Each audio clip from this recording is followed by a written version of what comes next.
بسم الله الرحمن الرحيم. الرحمن علم القرآن.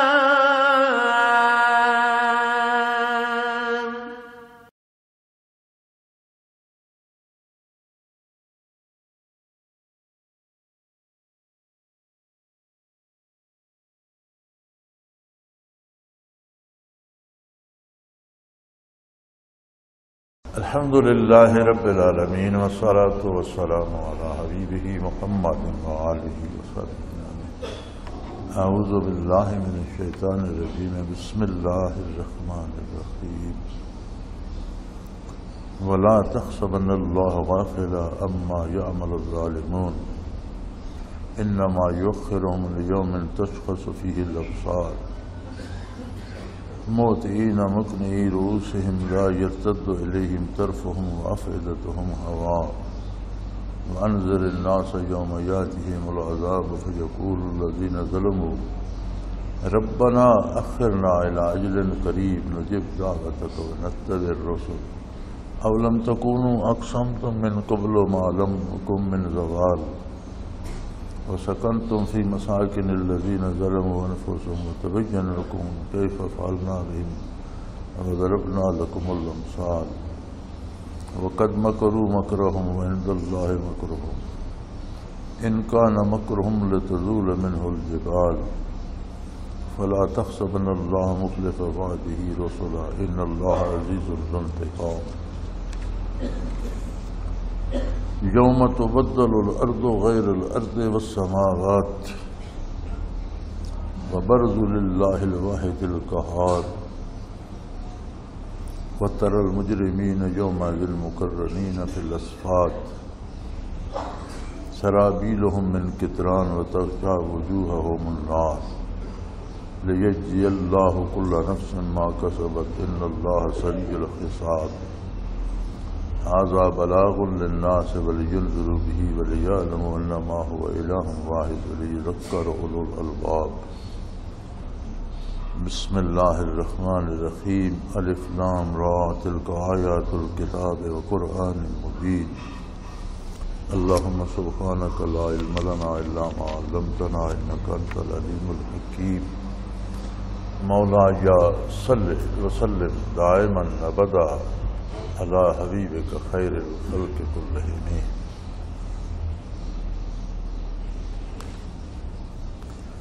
ولا تحسبن اللہ غافلا عما یعمل الظالمون.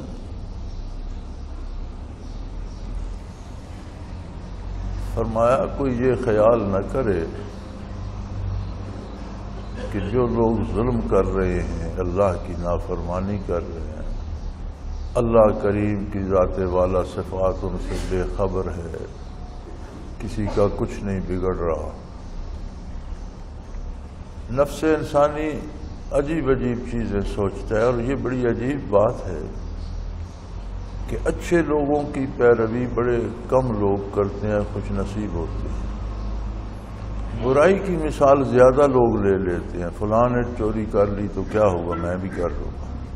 فلاں نے قتل کر دیا تو اسے دوسرے دن چھوڑ دیا تو کون پوچھتا ہے میں بھی کر لوں. یہ برائی کی طرف بہت بھاگتا ہے انسانی نفس اور اس کی مثالیں تلاش کرتے ہیں اور کہتے ہیں جی نمازیں پڑھتے ہیں یا روزے رکھتے ہیں یا سچ بولتے ہیں یا نیکی کرتے ہیں تو کون سا تیر مار لیا انہوں نے اور جو نماز نہیں پڑھتے ان کا کیا بگڑا وہ ان سے زیادہ خوشحال ہے مزے میں.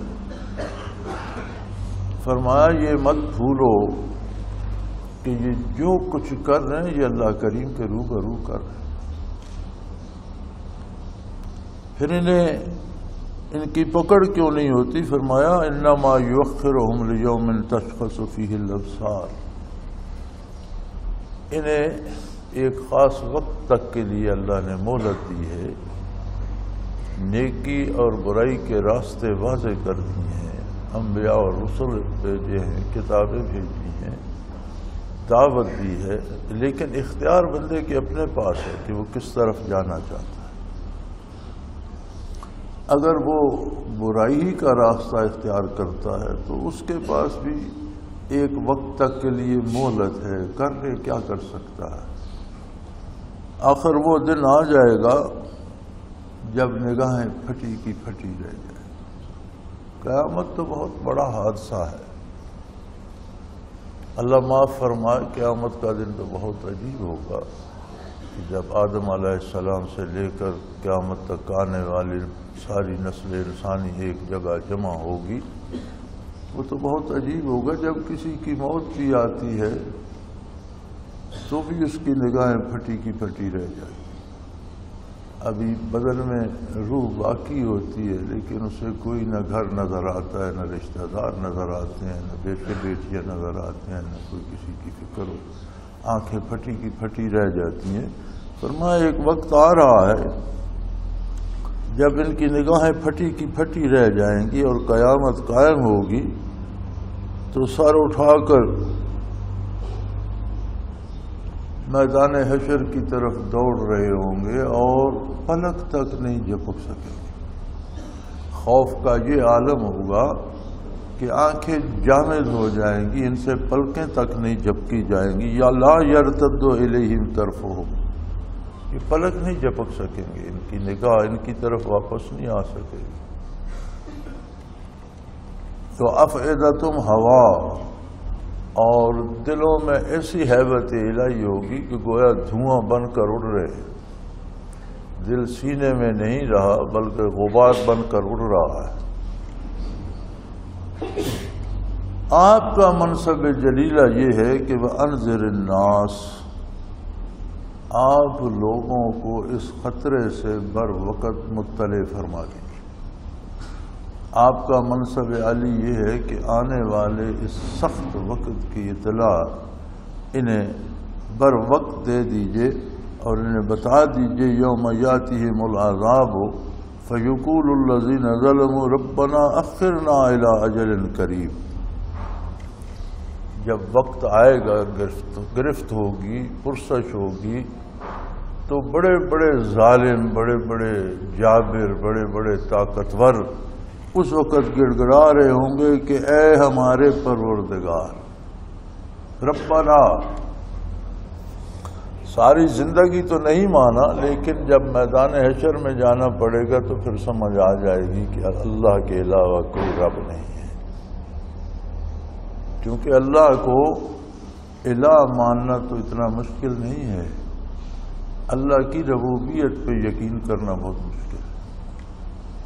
بندہ عبادت بھی سجدے بھی کرتا رہتا ہے لیکن امیدیں دوسروں سے وابستہ کر لیتا ہے اور پھر دل سے اطاعت ان کی کرتا ہے جن سے امیدیں وابستہ. وہاں یہ بات صاف ہو جائے گی. سب کہہ اٹھیں گے کہ ہمارے پروردگار تھوڑی سی مہلت دے دیں،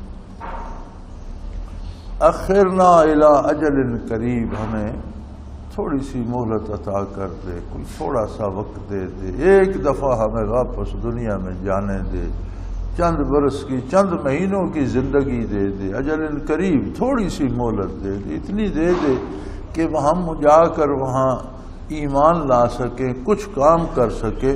تو پھر آپ دیکھیے گا نجب دعوت تک کہ ہم کس طرح آپ کی دعوت قبول کرتے ہیں، کتنے خلوص سے آپ کی دعوت کو قبول کرتے ہیں. ونتبع الرسل، اور کتنی جانفشانی سے آپ کے رسولوں کا اتباع کرتے ہیں.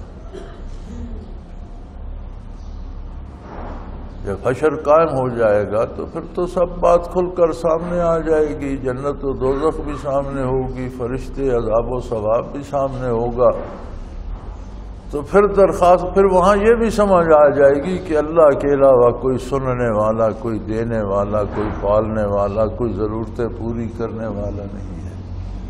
ساری مخلوق وہاں جمع ہوگی، سلاطین و بادشاہ و مرابی اور بڑے بڑے طاقتور جابر اور ہر قسم کے لوگ، لیکن پھر کسی کے پاس نہیں جائیں گے. پھر اللہ ہی کو پکاریں گے کہ اللہ تو ہمارا رب ہے، تو ہمارا پروردگار ہے، تیری ہی ساری نعمتیں ہیں، تو ہی دینے والا ہے، تو ہی دعا سننے والا ہے. تو ہماری یہ دعا قبول کر لے کہ ہمیں تھوڑی سی مہلت دے دے، ایک دفعہ پھر دنیا پر جانے دے. پھر دیکھ ہم کس طرح تیری دعوت قبول کرتے ہیں اور کس خلوص سے اور کس محنت سے تیرے انبیاء اور رسل کا اتباع کرتے ہیں.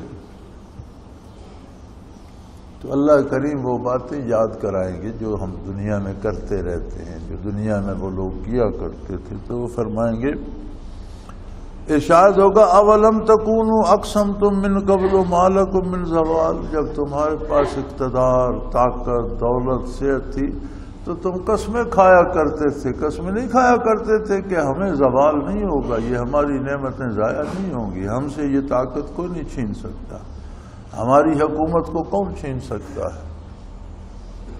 تم اس بات پہ قسمیں کھاتے تھے، تمہیں اتنا یقین تھا کہ یہ نعمتیں ہم سے کوئی نہیں لے گا، یہ انہیں زوال نہیں ہوگا، اور تم ایسے بے وقوف تھے کہ تم نے یہ بھی نہ سوچا وَسَكَنْتُمْ فِي مَسَاكِنِ الَّذِينَ ظَلَمُوا أَنفُسَهُمْ،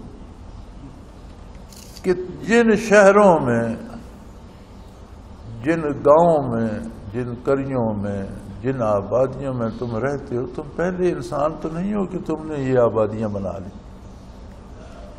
جن قلعوں کے آج تم مالک ہو، یہ قلعے بنائے کس نے تھے؟ یہ تم سے پہلے جن لوگوں نے گمراہی اختیار کی اور اپنے آپ پر ظلم کیا، یہ آبادیاں انہوں نے بسائی تھیں، ان سے پہلوں نے بسائی تھی، وہ کہاں ہیں؟ ان کا نام و نشان نہیں ہے۔ تم کیوں یہ سمجھے بیٹھے ہو کہ جو تمہارے پاس اقتدار آ گیا ہے، یا طاقت آ گئی ہے، یا دولت آ گئی ہے، یہ ہمیشہ رہے گی؟ تم سے پہلوں کے پاس شاید اس سے زیادہ تھی، آج انہیں تلاش کرو، وہ کہاں ہیں؟ تم ان کی قبروں پر تخت بچھائے بیٹھے ہو، کل کوئی تمہاری قبر پر تخت بچھا کر بیٹھا ہوگا، تمہیں اتنی سمجھ بھی نہیں آ رہی تھی۔ وَتَبَيَّنَ لَكُمْ كَيْفَ فَعَلْنَا بِهِمْ وَضَرَبْنَا لَكُمُ الْأَمْثَالَ، پھر ہم نے انبیاء مبعوث فرمائے، کتابیں نازل فرمائی، اور تمہیں بالتفصیل بتایا کہ وہ کیا کرتے تھے اور اس کا انجام کیا ہوا۔ تم تک یہ بات پہنچائی گئی، تمہیں یاد دلایا گیا کہ جو لوگ برائی کرتے تھے اس کا انجام کیا ہوا، اور جو ظلم کرتے تھے، اور پھر تمہیں مثالیں دے کر سمجھایا گیا۔ انبیاء اور رسل نے، اللہ کی کتابوں نے بڑی تفصیل سے ساری بات سمجھائی، لیکن تم تو دین کے خلاف سازشیں کرتے رہے، تم تو انبیاء کی تعلیمات کے خلاف سازشیں کرتے رہے، اور تم تو کہتے رہے کہ یہ تو فرسودہ باتیں ہیں، یہ قدامت پسندی ہے، پرانی باتیں ہیں، اب ان سے قوم ترقی نہیں کر سکتی، ہم ترقی کی راہ پر جا رہے ہیں۔ تم ترقیاں کرتے رہے، اور یہ ترقی کرتے کرتے کہاں پہنچ گئے؟ قد مکروا مکرہم وعند اللہ مکرہم، تم نے بڑی تدبیریں کی، بڑی تجویزیں کی، اللہ پاک سب کو جانتا تھا، تمہارا کوئی ہیلا، کوئی تدبیر، کوئی تجویز اللہ سے چھپی ہوئی تو نہیں تھی۔ وَإِنْ كَانَ مَكْرُهُمْ لِتَزُولَ مِنْهُ الْجِبَالُ، تم نے تو ایسی مکر، ایسی تدبیریں کی کہ ان سے پہاڑ اپنی جگہ سے ٹل جائیں، لیکن جنہیں ایمان نصیب تھا انہیں تم بھٹکا نہیں سکے۔ تمہاری تدبیریں ان پر، ایک عجیب بات ہے، انسانی مزاج ایسا ہے کہ خود خواہ کتنی غلط راہ پہ چلا جائے، پھر وہ کوشش کرتا ہے کہ سارے اسی پہ آ جائیں۔ یہ تجزیہ کو خوش نصیب ہی کرتا ہے کہ سچ کیا ہے، حقیقت کیا ہے، میں کہاں کھڑا ہوں، مجھے اپنے آپ کو راست بازی پہ، حق پہ لے کے جانا چاہیے۔ نہیں، جہاں ہوں پھر کوشش کرتے ہیں کہ باقی ساری قوم، سارا ملک، ساری انسانیت وہیں آ جائے، میں ہمارے جیسی ہو جائے۔ تو تم نے تو بڑی بڑی تدبیریں کی، بڑی بڑی تجویزیں کی، بڑے بڑے جال بچھائے، لیکن وہ اللہ سے پوشیدہ تو نہیں تھے۔ جن کا تعلق اللہ سے تھا اور خلوص سے تھا، ان کا تم کچھ نہیں بگاڑ سکے، اللہ نے ان کی حفاظت فرمائی، ورنہ تمہاری تدبیریں تو ایسی تھی کہ پہاڑ اپنی جگہ سے ٹل جائے، لیکن بندہ مومن کو تم بہکا نہیں سکے۔ اور تمہارا یہ خیال ہو کہ یہ ایسے مولوی کہتے رہتے ہیں اور ایسے ہی بتاتے رہتے ہیں، ہوگا کچھ نہیں، ہوگا کچھ نہیں، اور یہ خواہ لگے رہتے ہیں نبی کریم نے یہ فرما دیا، اللہ کے رسول نے یہ فرما دیا، اللہ کی کتاب نے یہ کہا، ان کو آتا جاتا کچھ نہیں اور یہی چلتے رہتے ہیں، یہ ہوگا کچھ نہیں۔ فرمایا یہ خیال نہ کرو کہ اللہ اپنے وعدوں کے خلاف کرے گا، جو کچھ اللہ کی کتاب اللہ کا رسول تمہیں بتا رہا ہے یہ حرف بحرف سچ ہے اور ایسا ہی ہوگا۔ اور یہ بھی یاد رکھو ان اللہ عزیز، اللہ بڑا غالب ہے، جو چاہے کر سکتا ہے، ذو انتقام، اور اللہ برائی کا بدلہ ضرور دے گا، یہ اللہ کا فیصلہ ہے۔ توبہ کر لو، معاف کرو، وہ الگ بات ہے، برائی پہ ظلم پہ جان دو گے تو اس ظلم کا بدلہ تمہیں بھگتنا ہوگا۔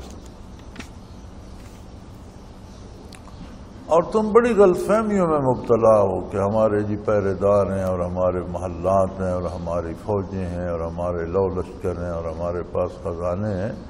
بھئی جب قیامت آئے گی تو یہ ساری بنیاد ہی بدل جائے گی۔ یوم تبدل الارض غیر الارض، یہ زمین ایک اور زمین بن جائے گی، یہ زمین نہیں رہے گی جو تمہارے لیے بچھونا ہے، یہ زمین نہیں رہے گی جو تمہارے لیے فصلیں اگاتی ہے، یہ زمین نہیں رہے گی جو تمہیں پھل اور پھول دیتی ہے، بلکہ یہ کچھ اور ہی ہو جائے گی، اس کی ساری خصوصیات بدل جائیں گی۔ حدیث شریف میں آتا ہے کہ ساری زمین کو کھینچ کر برابر کر دیا جائے گا، سمندر خشک ہو کر ہوا میں اڑ جائیں گے، پہاڑ ریت کے گالوں کی طرح، روئی کے گالوں کی طرح اڑ کر برابر ہو جائیں گے، اونچی نیچی زمین سب برابر کر کے ایک سی کر دی جائے گی اور اس کی ساری خصوصیات بدل جائیں گی۔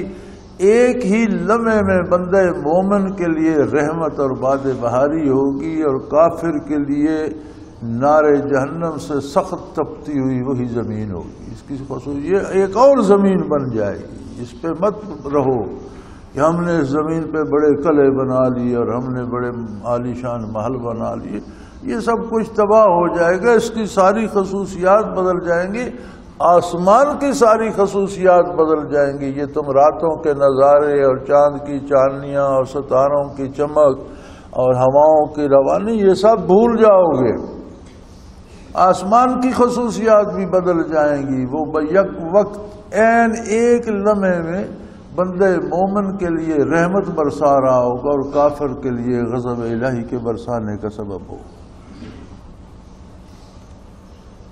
مفسرین کرام نے یہ بھی لکھا ہے کہ قرآن کے لفظ جو ہے وہ تبدل کا معنی تبدیل کر دینا ہو سکتا ہے، ان زمینوں آسمانوں کو فنا کر کے اللہ نئے بنا دے، وہ قادر ہے، لیکن ان کی بھی جب ساری خصوصیات تبدیل ہو جائیں گی تو پھر یہ بھی نئے ہی ہوں گے۔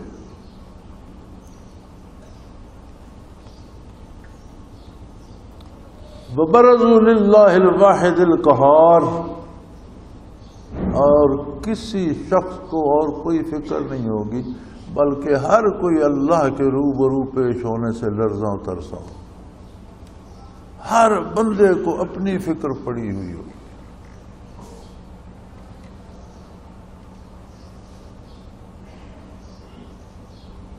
نبی کریم صلی اللہ علیہ وسلم کے ارشادات کا ایک جگہ مفہوم ہے، آپ نے فرمایا کہ اکثر لوگ سوائے اللہ کے خاص بندوں کے میدان حشر میں بے لباس ہوں گے، کسی نے کفن دیا وہ بھی مٹی کھا گئی تو لرزاں اور ترساں اور اپنے پسینے میں غرق ہوئے ہوں گے۔ تو عرض کی کہ یا رسول اللہ یہ لوگ برہنہ ہوں گے تو ایک دوسرے کے سامنے پھر برہنگی کا احساس نہیں ہوگا؟ فرمایا کسی کو کچھ خبر نہیں، ہر ایک کو اپنی مصیبت اتنی پڑی ہوئی ہوگی کہ اسے کوئی دوسرے کی فکر، کوئی دوسرا نظر ہی نہیں آ رہا ہوگا، ہر ایک اپنے اپنے اس دھیان میں ڈوبا ہوا ہوگا۔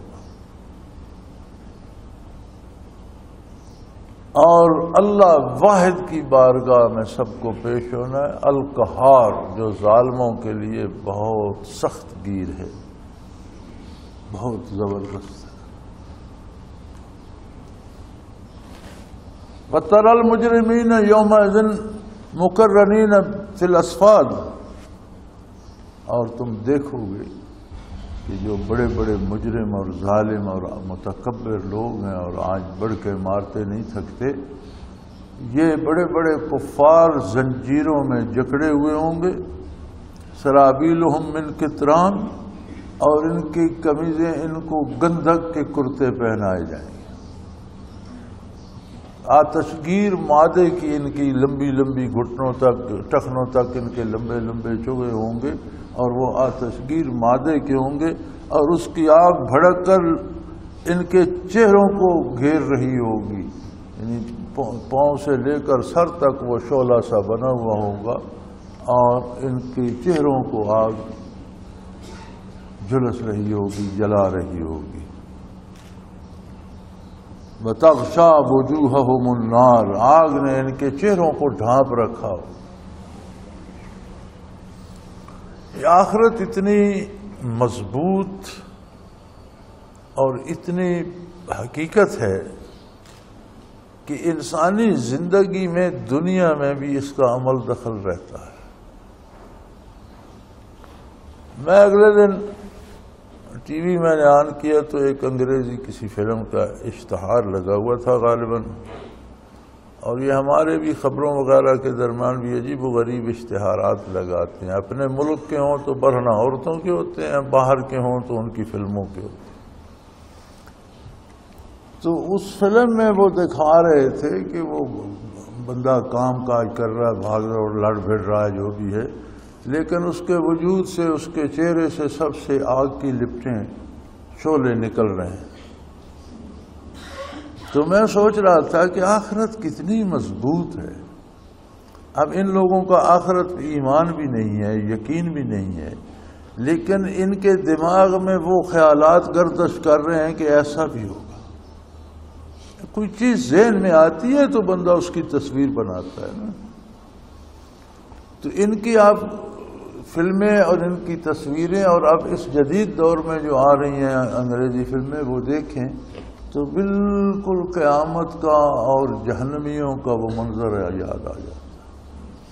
یا پھر یہ ریسلنگ دکھاتے رہتے ہیں تو وہ بھی میں کبھی کبھی دیکھتا ہوں، بلکہ مجھے وہ پسند ہے، چلو اس میں لڑائی بھڑائی اور کشتی زور ضابطہ ہوتا ہے۔ تو اس میں بھی جو بڑے تکڑے ریسلر ہیں ان کو یہ ایسے دکھاتے ہیں کہ وہ آ رہا ہے اور اس کے زمین سے لے کر سر تک شعلے بدن سے بلند ہو رہے۔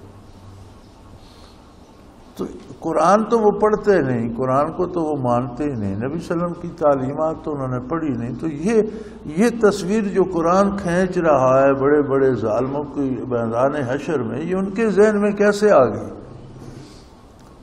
چونکہ آخرت اتنی مضبوط ہے کہ اس کا پرتو انسانی زندگی میں رہتا ہے۔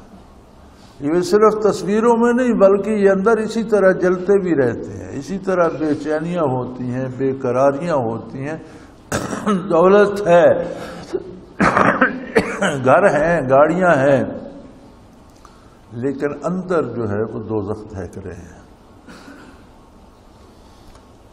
ان کے لمبے لمبے کرتے آتشگیر مادے سے بنائے جائیں گے اور اس کے شعلے ان کے چہروں کو ڈھانپ رہے ہوں گے۔ لِيَجْزِيَ اللَّهُ كُلَّ نَفْسٍ مَا كَسَبَتْ۔ اب یہ تو پیشی پر لائے جا رہے ہیں۔ دنیا میں بھی آپ نے دیکھا کچھ مجرم ایسے ہوتے ہیں، کچھ مجرم جنہیں پولیس والے ویسے ہی بغیر ہتھکڑی کے بھی لے آتے ہیں عدالت میں پیش کرنے کے لیے، کچھ ایسے ہوتے ہیں جنہیں بغیر ہتھکڑی کے نہیں لاتے، کچھ ایسے ہوتے ہیں جنہیں ہتھکڑی کے ساتھ بیڑیاں بھی لگا کر لیا، کچھ اور ایسے ہوتے ہیں جنہیں لوہے کی گاڑی میں بند کر کے ہتھکڑیاں بیڑیاں لگا کے ارد گرد پہرے دار کھڑے کر کے تب لے کے آتے ہیں۔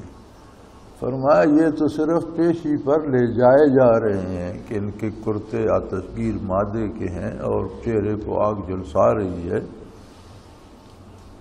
ابھی آگے ان کے اعمال اور کردار کی سزا کا حساب تو آگے ہونا ہے، اب تو یہ لے جائے جا رہے ہیں یجزی اللہ کل نفس ما کسبت، کہ جو انہوں نے کرتوت کیے ہیں ان کا بدلہ انہیں دے دیا جائے۔ یہ تو پیشی پر جا رہے ہیں، سزا کا اعلان تو آگے جا کر ہوگا۔ ان اللہ سریع الحساب، بے شک اللہ بہت جلد حساب لینے والے۔ انسان اس چند سالہ زندگی میں یہ بھول جاتا ہے کہ یہ زندگی جو ہے اس کا سپین، اس کا عرصہ بہت تھوڑا ہے آخرت کے مقابلے۔ آخرت کی زندگی ابدی دائمی نہ ختم ہونے والی ہے۔ پھر آسمانی دنیا جو ہے ان یومن عند ربک کالف سنۃ مما تعدون، عند اللہ یا آسمانوں پر ایک دن گزرے زمین پر 1000 سال گزر جاتا ہے۔ ویسے بھی ایک عام اصول بھی ہے کہ آپ یہ ایک نقطہ مرکز ہے، ایک ذرا اس کے ساتھ گردش کرتا ہے اور باہر ایک حد ہے، ایک ذرا اس لائن پہ آتا ہے، تو یہ تھوڑا سا سرکے گا تو اس کے کئی چکر ہو جائیں۔ تو آسمان پر ایک دن گزرے زمین پر 1000 سال گزر جاتے۔ عرصہ محشر کا ایک دن 50,000 سال کا ہوگا، جیسے حدیث شریف میں ہے۔ اب یہ تشریح نہیں ہے کہ وہ 50,000 سال دنیا کے ہوں گے یا وہ آسمانی ہوں گے، کیونکہ اس عالم میں تو زیادہ امکان یہ ہے کہ دن وہ شمار کیے جائیں۔ تو یہ تو ایک دن حشر کا ہوگا۔ اب اس کے مقابلے میں اپنی دنیاوی زندگی کا اندازہ لگائیے تو کتنی نظر آتی ہے، نہ ہونے کے برابر۔ تو فرمایا یہ ایسے بے وقوف تھے کہ انہوں نے ابدی اور دائمی زندگی کو چند روزہ لذتوں پر قربان کر دیا اور ضائع کر کے بیٹھ گئے۔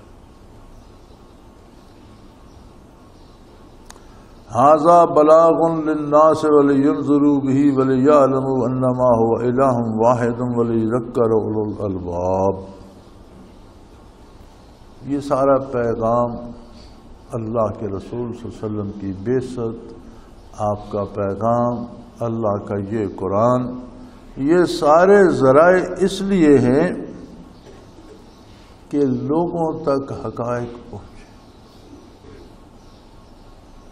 للناس، اولاد آدم علیہ السلام کو حقیقت سے آشنا کر دیا جائے، حقائق ان تک پہنچا دیے جائیں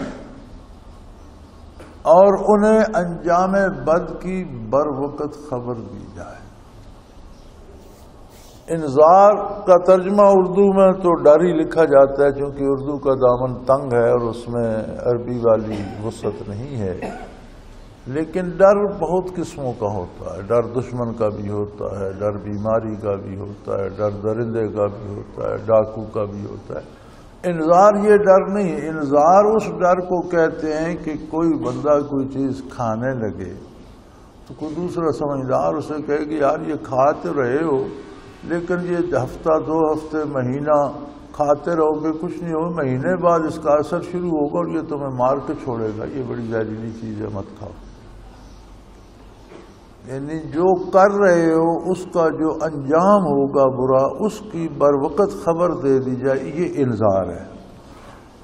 اردو میں اس کا ترجمہ ڈر ہی لکھا جاتا ہے۔ تو فرمایا قرآن کریم اور اللہ کے نبی کا پیغام اس لیے ہے کہ لوگوں کو آخرت کی تباہی سے بروقت مطلع فرما دیا جائے، آگاہ کر دیا جائے، بات ان تک پہنچا دی جائے۔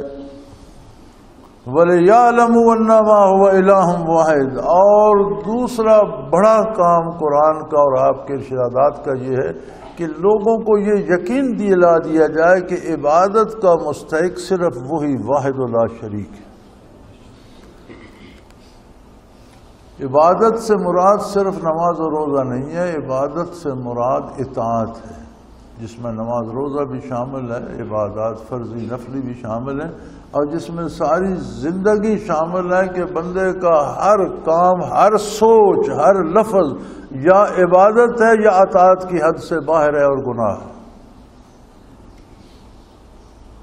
وَلِيَذَكَّرَ أُولُو الْأَلْبَابِ، اور نزول قرآن کا مقصد یہ ہے کہ صاحب دانش جو اپنے عقل کو استعمال کرتے ہیں، جو اپنی سوچ اور فکر جو اللہ نے دی ہے اس سے تجزیہ کرتے ہیں، تو ان لوگوں کی رہنمائی ہو سکے، وہ ہدایت پا سکیں، وہ اللہ کے سیدھے راستے پر آ سکیں، اپنی اصلاح کر سکیں۔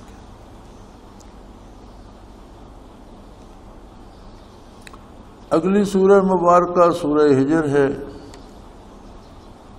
اس کا نزول بھی مکہ مکرمہ میں ہوا. مکہ مکرمہ کی 13 سالہ حیات پاک جو ہے وہ ایک جد و جہد ہے عقائد و نظریات کی. تو جتنی صورتیں مکہ مکرمہ میں نازل ہوئیں ان میں زیادہ بحث جو ہے وہ عقائد اور نظریات کے ساتھ ہے. جب حضور نے ہجرت فرمائی، مدینہ منورہ تشریف لائے تو ریاست اسلامی کی بنیاد پڑ گئی اور پھر فیصلے حضور صلی اللہ علیہ وسلم کو کرنے پڑے. تو جو صورتیں مدینہ منورہ میں نازل ہوئیں ان میں زیادہ جو ہے وہ احکام کا بیان ہے، احکام کی تشریح ہے کہ کون سا کام کس طرح کیا جائے. جو صورتیں مکہ مکرمہ میں نازل ہوئیں ان میں زیادہ بحث عقائد و نظریات پر ہے. اس سورہ میں بھی یہی تسلسل جو پچھلی سورت کا آ رہا ہے وہی چل رہا ہے اور اس کی ابتدا ہوتی ہے بسم اللہ الرحمن الرحیم. الف لام را تلک آیات الکتاب و قرآن مبین. الف لام را حروف مقطعات ہیں جن پر بہت دفعہ بات ہو چکی. یہ اللہ کی کتاب الکتاب. الکتاب معرفہ ہے اور اس سے معنی یہ ہوتا ہے کہ ایسی کتاب جس کی نظیر ممکن نہیں، جو صرف اکیلی ہے.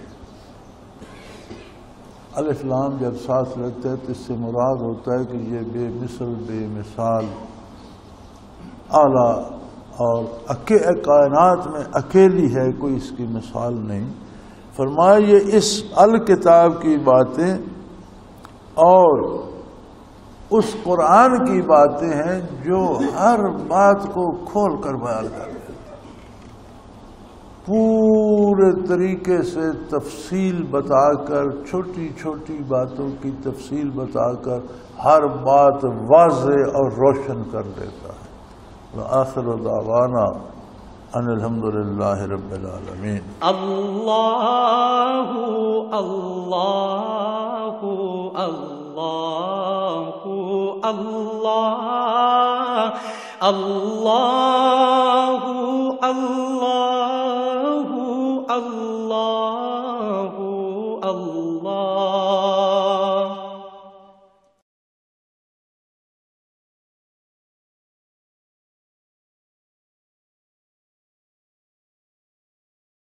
سال سے قرآن و حدیث کے اوپر خطابات کر رہے ہیں اور سلسلہ نقشبندیہ اویسیہ کے مطابق لوگوں کو ذکر الہی کی تربیت دے رہے ہیں. وہ قرآن پاک کی تفسیر ترتیب وار بیان کر رہے ہیں. تفسیر قرآن کو وہ موجودہ ملکی اور بین الاقوامی حالات کے مطابق بیان کرتے ہیں.